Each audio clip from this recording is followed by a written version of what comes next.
চোখের জলে লিখে দিলাম নবী তোমার নাম, চোখের জলে লিখে দিলাম নবী তোমার নাম। এই দুনিয়ায় যদি তোমায়, এই দুনিয়ায় যদি তোমায় দেখতে পারিতাম, চোখের জলে লিখে দিলাম নবী তোমার নাম। নবী গো মোদের ফেলে দূর মদিনায় কেমনে গো থাকো, নবী গো মোদের ফেলে দূর মদিনায় কেমনে গো থাকো। তুমি যে নাই তাই তো মোরা সরসি কুরআন সরসি হীরা, তুমি যে নাই তাই তো মোরা সরসি কুরআন সরসি হীরা। কাফির খাতে খাইছি যে মার, কাফির খাতে খাইছি যে মার দুনিয়া তমাম। চোখের জলে লিখে দিলাম নবী তোমার নাম। নবী গো মোদের ফেলে দূর মদিনায় কেমনে গো থাকো, নবী গো মোদের ফেলে দূর মদিনায় কেমনে গো থাকো। স্বপ্নেতে দাও দেখা দাও তোমার নূরের বাতি জ্বালাও, স্বপ্নেতে দাও দেখা দাও তোমার নূরের বাতি জ্বালাও। তোমার দেওয়া ওই তরিকা, তোমার দেওয়া ওই তরিকা আঁকড়ে ধরিতাম। চোখের জলে লিখে দিলাম নবী তোমার নাম। নবী গো মোদের ফেলে দূর মদিনায় কেমনে গো থাকো, নবী গো মোদের ফেলে দূর মদিনায় কেমনে গো থাকো। শেষ জামানার উম্মত মোরা দুনিয়াটা ফিতনা ভরা, শেষ জামানার উম্মত মোরা দুনিয়াটা ফিতনা ভরা। হাতে ধরে না বাঁচালে, হাতে ধরে না বাঁচালে কঠিন জাহান্নাম। চোখের জলে লিখে দিলাম নবী তোমার নাম। এই দুনিয়ায় যদি তোমায়, এই দুনিয়ায় যদি তোমায় দেখতে পারিতাম, চোখের জলে লিখে দিলাম নবী তোমার নাম। নবী গো মোদের ফেলে দূর মদিনায় কেমনে গো থাকো, নবী গো মোদের ফেলে দূর মদিনায় কেমনে গো থাকো। আল্লাহ পাক রব্বুল আলামিন পবিত্র কোরআনের মধ্যে বলতেছেন, কুল্লু নাফসিন যায়িকাতুল মাউত সুম্মা ইলাইনা তুরজাউন। আল্লাহ পাক রব্বুল আলামিন পবিত্র কোরআনের তিনটি জায়গায় এই একই কথা বলেছেন যে প্রত্যেকটা সৃষ্টি জীবকে, প্রত্যেকটা প্রাণীকে একদিন মৃত্যুর স্বাদ আস্বাদন করতে হবে, অতঃপর তোমাদের সকলকে একদিন আমি আল্লাহ পাক রব্বুল আলামিনের নিকটে ফিরে আসতে হবে, ঠিক কিনা? ভাইরা আমার, আমাদের যতই ক্ষমতা থাকুক, যতই টাকা পয়সা চাই কিছু থাকুক না কেন, আমাদের সকলকে একদিন ওই অন্ধকার কবরে যেতে হবে কি হবে না বলেন? হবে কি হবে না? অবশ্যই যেতে হবে। আপনি যদি মনে করেন আরে আমার তো অনেক ক্ষমতা রয়েছে, আমি আমার ক্ষমতা দিয়ে আমার নির্ধারিত সময় থেকে একটা মিনিট বেশি সময় জীবিত থাকবো, তাহলে এটা কোনোদিন সম্ভব হবে না, কি বলেন? হবে? কোনোদিনই সম্ভব হবে না। এর কারণটা হলো ক্ষমতা দিয়ে যদি একটা সেকেন্ডও বেশি সময় থাকার কোনো সুযোগ থাকতো, তাহলে চারজন ব্যক্তি তাদের ক্ষমতা দিয়ে চিরকাল জীবিত থাকতে পারত। আল্লাহ পাক রব্বুল আলামিন এই পৃথিবীর ইতিহাসে চারজন ব্যক্তিকে পুরো পৃথিবীর রাজত্ব দান করেছিলেন, পুরো পৃথিবীর প্রধানমন্ত্রী বানিয়েছিলেন। সুবহানাল্লাহ। এই চারজন ব্যক্তির মধ্য থেকে দুইজন ছিলেন কাফের আর অপর দুইজন ছিলেন মুসলমান।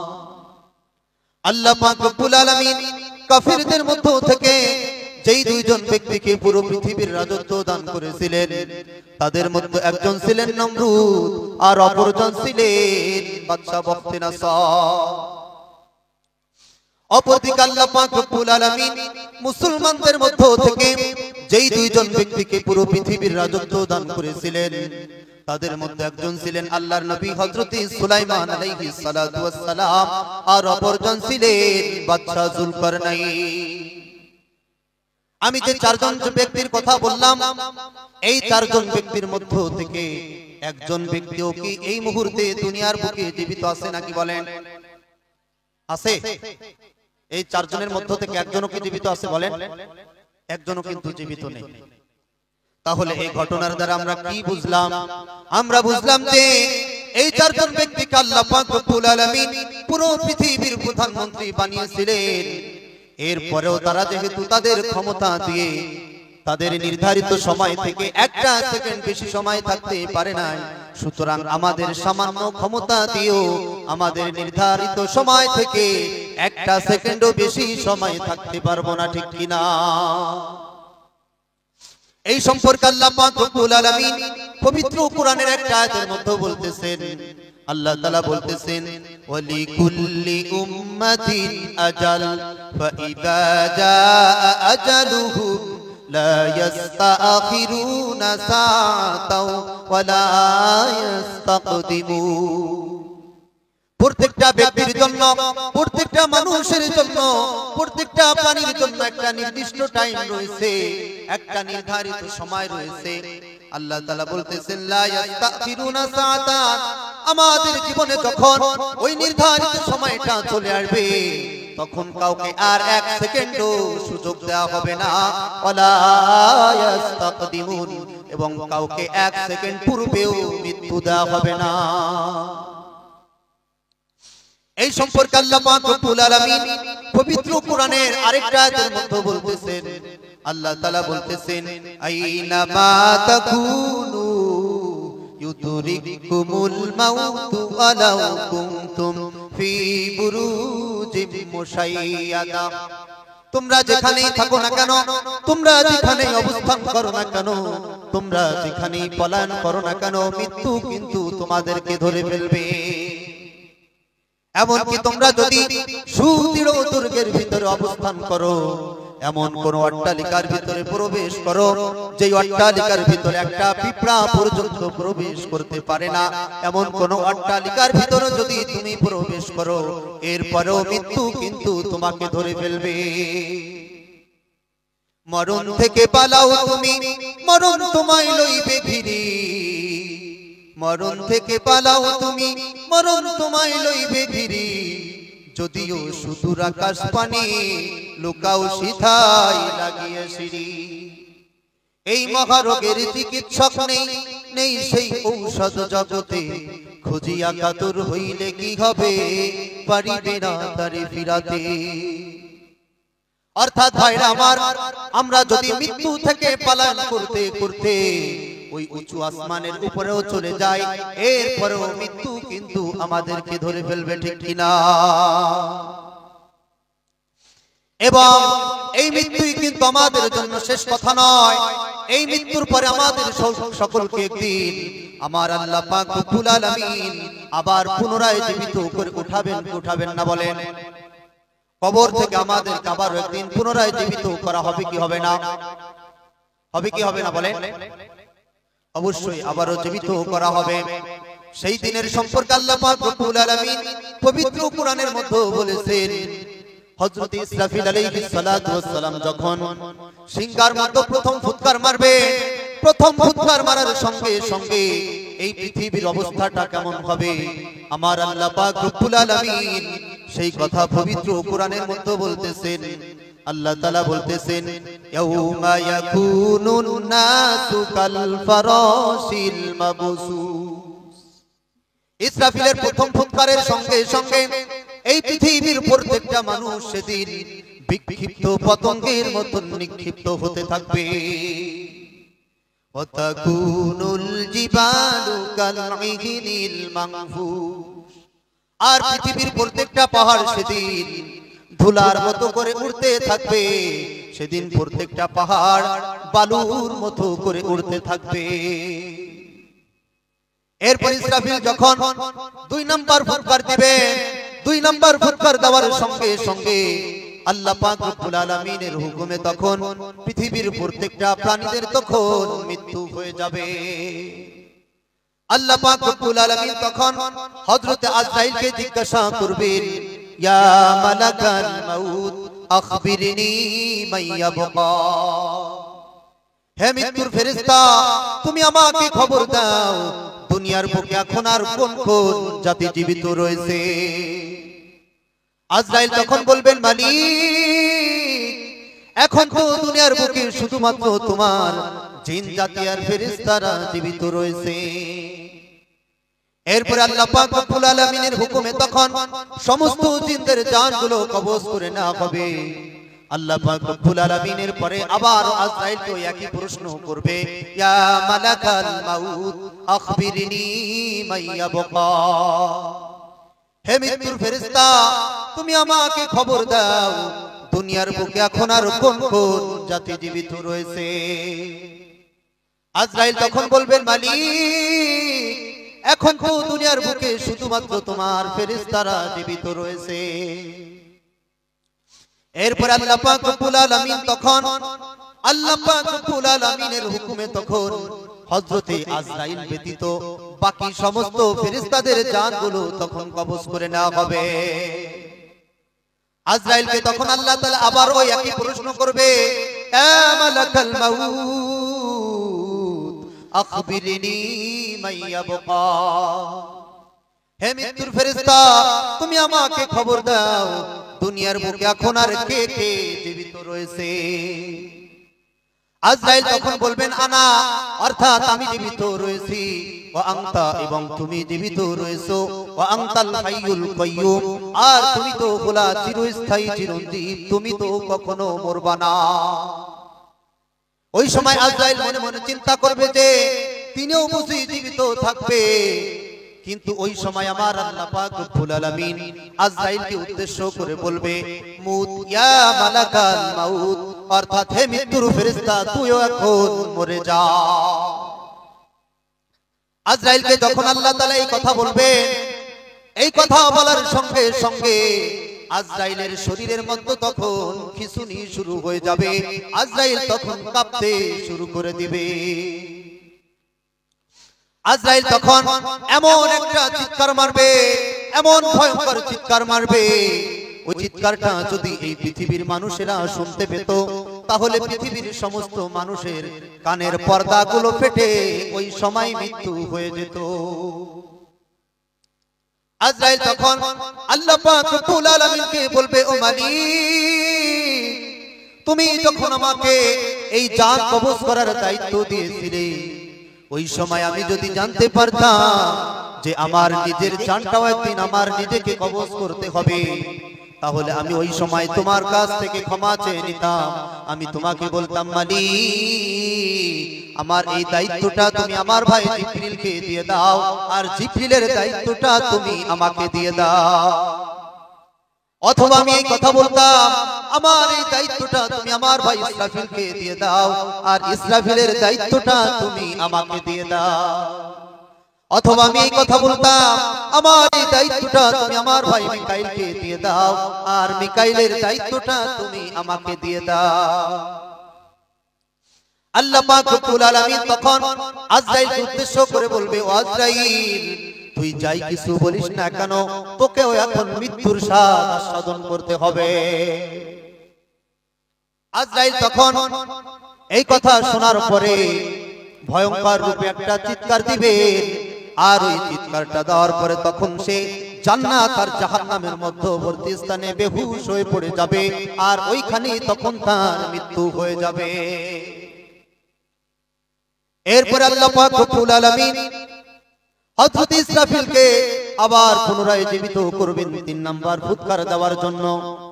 কিন্তু এর পূর্বে যখন কোনো কিছু থাকবে না তখন আল্লাহ তাআলা এই দুনিয়াকে উদ্দেশ্য করে কিছু কথা বলবে।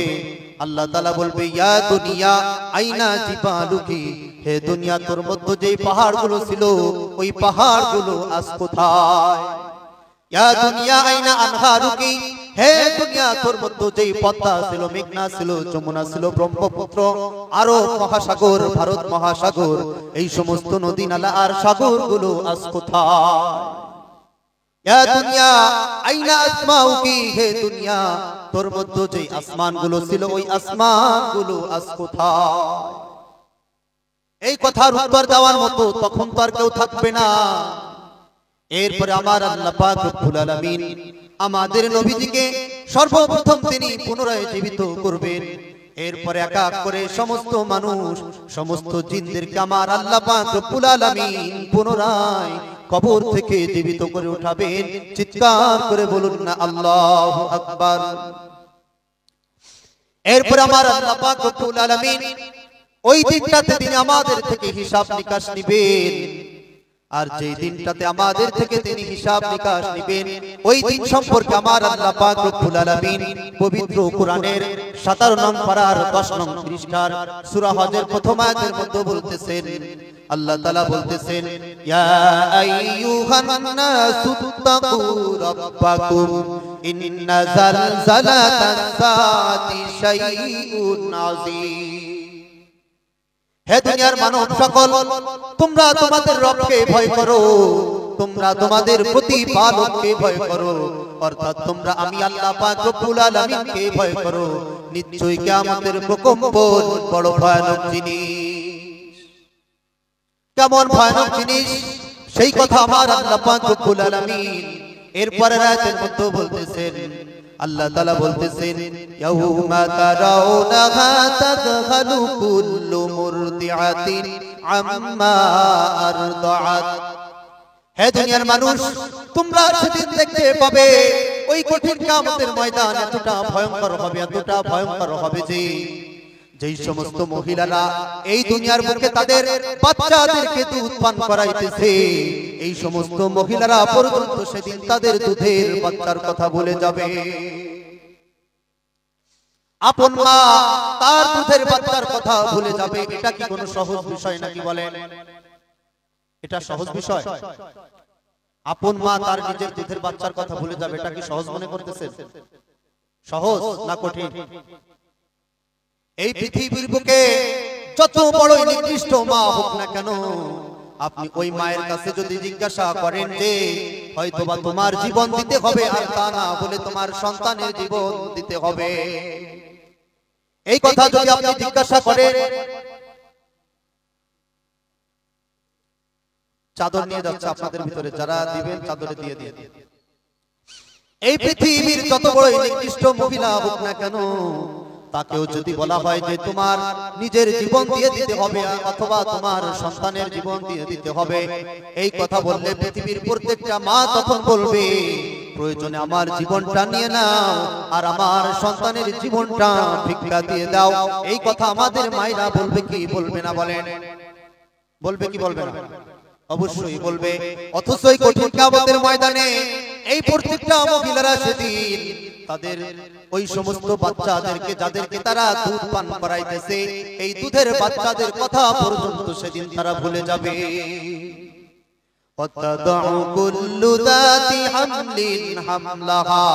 আর প্রত্যেকটা গর্ভধারিণী মহিলাদের সেদিন গর্ভপাত হয়ে যাবে। প্রত্যেকটা গর্ভধারিণী মহিলাদের সেদিন গর্ভ খসে খসে পড়ে যাবে। অর্থাৎ এই সমস্ত মহিলারা 1 মাসের, 2 মাসের, 3 মাসের, 4 মাসের অপরিপূর্ণ অপরিপক্ক বাচ্চা গর্ভে থাকা অবস্থায় যারা মৃত্যুবরণ করতেছে, এই সমস্ত মহিলারা পর্যন্ত সেদিন তারা গর্ভপাত করে ফেলবে। ওয়াতারান নাসা সুকারা ওয়া মা হুম বিসুকারা। আর হে নবী তুমি সেদিন দেখতে পাবেন প্রত্যেকটা সুস্থ মানুষগুলো সেদিন তারা পাগলের মতন করে ছুটাছুটি করতেছে, সেদিন তারা মাতালের মতন করে লাফালাফি করতেছে, অথচ তারা পাগলও হয় নাই, অথচ তারা মাতালও হয় না। তাহলে তারা কেন পাগলের মতন ছুটাছুটি করবে, কেন তারা মাতালের মতন লাফালাফি করবে? যেহেতু তারা পাগলও হয় নাই, যেহেতু তারা মাতালও হয় নাই, তাহলে এরকম পাগলামি করার একটা কারণ থাকবে কি থাকবে না বলেন? থাকবে কি থাকবে না বলেন? অবশ্যই থাকবে। সেই কারণটা কি? সেই কারণটি সম্পর্কে আমার আল্লাহ পাক রব্বুল আলামিন উক্ত আয়াতের শেষ অংশের মধ্যে বলতেছেন, আল্লাহ তাআলা বলতেছেন ওয়ালাকিন্না আযাবাল্লাহি শাদীদ। এর একমাত্র কারণ হলো আল্লাহ তাআলার আযাব বড় কঠিন জিনিস। ওই কঠিন কিয়ামতের দৃশ্য যখন বেনামাজি লোকেরা, সুদখোরেরা, ঘুষখোরেরা, যেই সমস্ত মানুষেরা অন্যের জায়গা জমি আত্মসাৎ করে খায়, অন্যের টাকা পয়সা অন্যায়ভাবে আত্মসাৎ করে খায়, যেই সমস্ত মহিলারা স্বামীর কথা মান্য করে না, এই সমস্ত মহিলারা আর পুরুষগুলো সেদিন তারা কিয়ামতের দৃশ্য দেখার সঙ্গে সঙ্গে তখন তারা পাগলের মতন ছোটাছুটি করবে, তখন তারা মাতালের মতন করে লাফালাফি করতে থাকবে। চিৎকার করে বলুন না নাউযুবিল্লাহ। এরপরে আমার আল্লাহ পাক রব্বুল আলামিন পবিত্র কোরআনের 24 নং পারার মধ্যে তিনি আমাদেরকে সতর্ক করতেছেন। আল্লাহ পাক রব্বুল আলামিন বলতেছেন ওয়া আনজিরহুম ইয়াউমাল আযিফাতি বিল কুলুবু লাদাল হানাদিরি কাযিমিন। এই আয়াতের মধ্যে আল্লাহ তাআলা আমাদের নবীজিকে বলতেছেন, হে নবী তুমি আমার বান্দাদেরকে ওই আসন্ন দিন সম্পর্কে সতর্ক করো, ওই আগত দিন সম্পর্কে সতর্ক করো, অর্থাৎ ওই কঠিন কিয়ামতের দিন সম্পর্কে তুমি আমার বান্দাদেরকে সতর্ক করো। ওই দিনটা এমন ভয়ানক হবে, এমন ভয়ানক হবে যে প্রত্যেকটা অপরাধী মানুষদের কলিজা সেদিন ভয়ের কারণে তাদের এই কণ্ঠ নালীর নিকটে পৌঁছে যাবে। চিৎকার করে বলুন না নাউযুবিল্লাহ। এরপর আল্লাহ তাআলা পবিত্র কোরআনের আরেকটা আয়াতের মধ্যে তিনি এই সম্পর্কে বলতেছেন। আল্লাহ তাআলা বলতেছেন ফাকাইফা তাত্তাকুনা ইন কাফারতুম ইয়াওমান ইয়াজআলুল বিলদানা শিবা। হে দুনিয়ার মানুষেরা, তোমরা কেমন করে আমার হুকুমের অবাধ্য চলো, তোমরা কেমন করে আমার সঙ্গে কুফরি করো, তোমরা কেমন করে আমার সঙ্গে নাফরমানি করো, ওই দিনটা তো এমন ভয়ানক হবে, এমন ভয়ানক হবে যে প্রত্যেকটা দুধের বাচ্চাদের পর্যন্ত সেদিন তাদের মাথার চুলগুলো পেকে পেকে সাদা হয়ে যাবে। আর সেদিন অপরাধী লোকেরা অর্থাৎ বেনামাজিরা, সুদখোরেরা, ঘুষখোরেরা, বেপরদায় থাকা মহিলারা এবং ওই সমস্ত মহিলারা যারা তাদের স্বামীর মনে কষ্ট দেয়, এই সমস্ত মহিলারা আর পুরুষেরা সেদিন চিৎকার করে করে কান্না করতে থাকবে আর বলতে থাকবে ইয়াকুলুল ইনসানু ইয়াওমাইদিন আইনাল মাফার। সেদিন অপরাধীরা বলতে থাকবে ভাগবো কোথায়, পালাবো কোথায়? আল্লাহ পাক রব্বুল আলামিন তখন অপরাধীদের এই কথার উত্তরে বলবেন কাল্লা লা ওয়াসারা ইলা রাব্বিকা ইয়াউমাইদিনিল মুস্তাকার। ও অপরাধীরা, আজকে তোদের জন্য ভাববার কোনো রাস্তা নাই, পালাবার কোনো পথ নাই, একমাত্র তোর রবের নিকটে ছাড়া আজকে তোদের জন্য কোনো আশ্রয়স্থল না। আর আমার আল্লাহ পাক রব্বুল আলামিনের নিকটে কি সেদিন কোনো অপরাধীদের স্থান হবে নাকি বলেন? হবে? আল্লাহ তাআলার নিকটে সেদিন কোনো বেনামাজি, সুদখোরের, কোনো ঘুষখোরের আশ্রয়স্থল হবে না, ঠিক কিনা? এরপর আমার আল্লাহ পাক রব্বুল আলামিন তিনি আমাদেরকে জাহান্নাম সম্পর্কে সতর্ক করার জন্য পবিত্র কোরআনের 18 নং পারার 20 নং পৃষ্ঠার অর্থাৎ সূরাতুল ফুরকানের মধ্যে বলতেছেন, আল্লাহ তাআলা বলতেছেন ইযা রাআতুহুম মিন মাকানিন বাঈদিন সামিউ লাহা তাগায়্যুদা ওয়া যাফীরা। ওই কঠিন কিয়ামতের ময়দানে যখন জান্নাতীদের এবং জাহান্নামীদের যখন ফয়সালা হয়ে যাবে, তখন জান্নাতের নিযুক্ত ফেরেশতারা জান্নাতি লোকদেরকে নিয়ে জান্নাতের দিকে রওনা হবে। অপরদিকে জাহান্নামী মানুষদেরকে নিয়ে তখন জাহান্নামের নিযুক্ত ফেরেশতারা জাহান্নামের দিকে অগ্রসর হবে। অগ্রসর হওয়ার সঙ্গে সঙ্গে জাহান্নাম তখন জাহান্নামী মানুষগুলোকে অনেক দূর থেকে দেখতে পাবে। আর দেখার সঙ্গে সঙ্গে তখন জাহান্নাম তখন ভয়ানক চিৎকার শুরু করে দিবে। জাহান্নাম তখন ভয়ঙ্কর গর্জন শুরু করে দিবে। এমন ভয়ঙ্কর গর্জন শুরু করবে যে আল্লাহ তাআলা তার ভয়ঙ্কর গর্জন সম্পর্কেও 29 নং পারার সূরা মুলকের প্রথম পৃষ্ঠার মধ্যে বলতেছেন, তাকাদু তামাইয়াজু মিনাল গায়ব। জাহান্নাম কেমন যেন ক্রোধের কারণে ফেটে পড়তে যাবে। এমন ভাবে ভয়ানক গর্জন শুরু করে দিবে, জাহান্নামী মানুষেরা তখন জাহান্নামের এই ভয়ঙ্কর গর্জন অনেক দূর থেকেই শুনতে পাবে।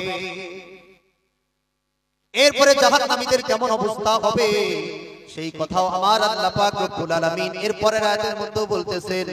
আল্লাহ তাআলা বলতেছেন, ওয়া ইদা উলকু মিনহা মাকানান দায়ীকাম মুকাররানিনা দাআউ হুনালিকা সুবুরা।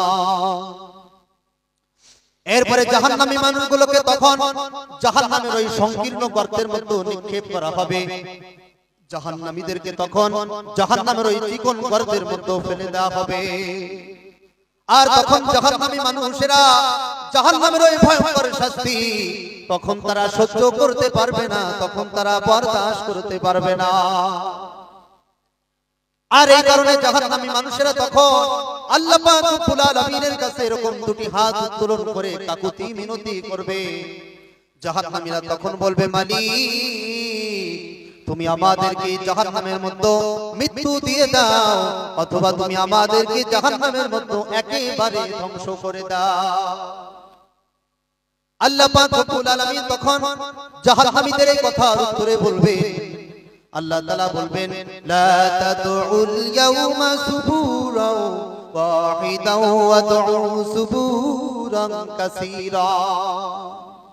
ও জাহান্নামীরা, আজকে যদি তোমরা অসংখ্যবার নিজেরা নিজেদের জন্য মৃত্যু কামনা করো, আজকে যদি তোমরা অসংখ্যবার নিজেরা নিজেদের জন্য ধ্বংস কামনা করো, তবুও তোমাদের কার কোনো দিনই আমি মৃত্যু দেব না।